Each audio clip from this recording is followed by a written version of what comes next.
Good morning, esteemed colleagues, partners, and friends. Today marks a significant milestone as we gather to launch an ambitious and crucial initiative, the Enhanced Poverty Assessment Project in the Caribbean, in the wake of the global pandemic. It has been said before that there is nothing as powerful as an idea whose time has come. And today's event is in fact a relaunch of an initiative that was initiated with mixed results a few years ago.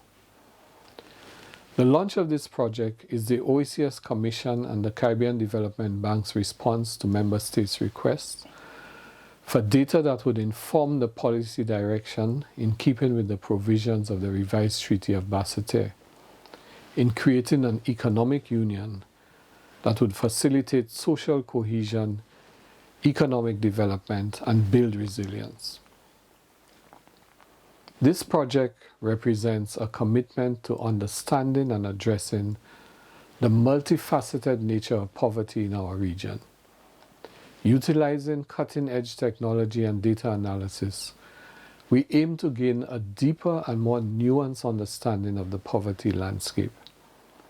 This is not just about numbers and statistics.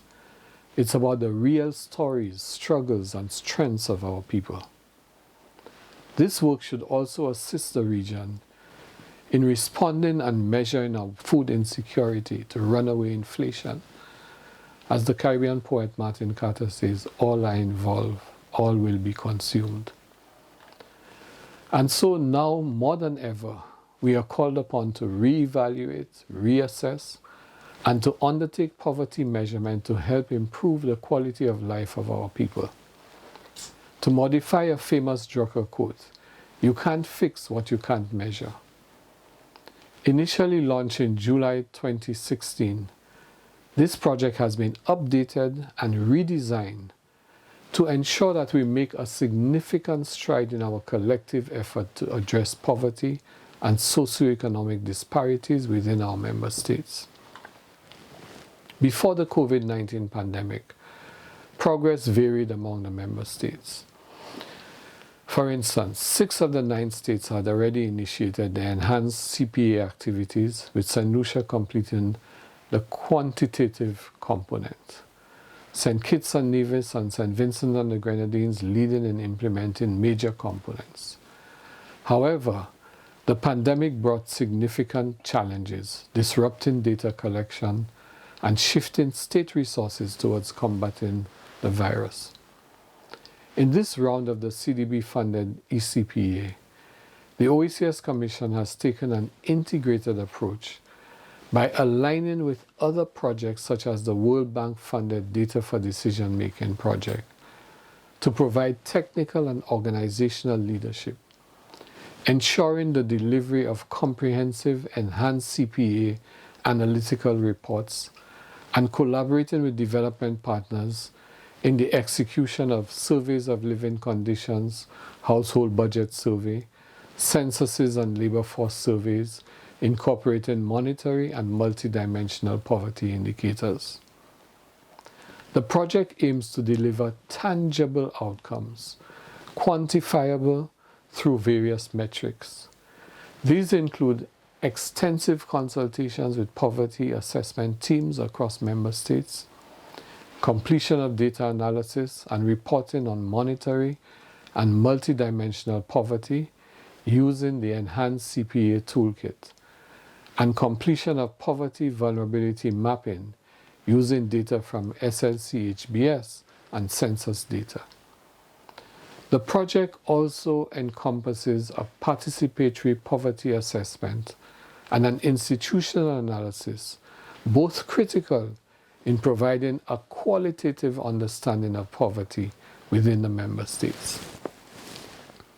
These analyses involve consultations with national assessment teams and the completion of qualitative analysis and reporting for various states.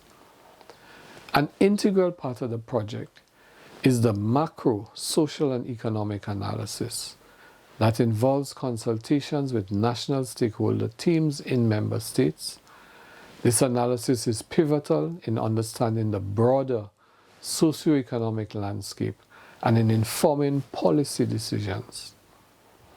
The project has completed a draft set of monetary poverty results for St. Kitts and Nevis and St. Vincent and the Grenadines, and multidimensional deprivation indicators for St. Kitts and Nevis, St. Vincent and the Grenadines, and the British Virgin Islands.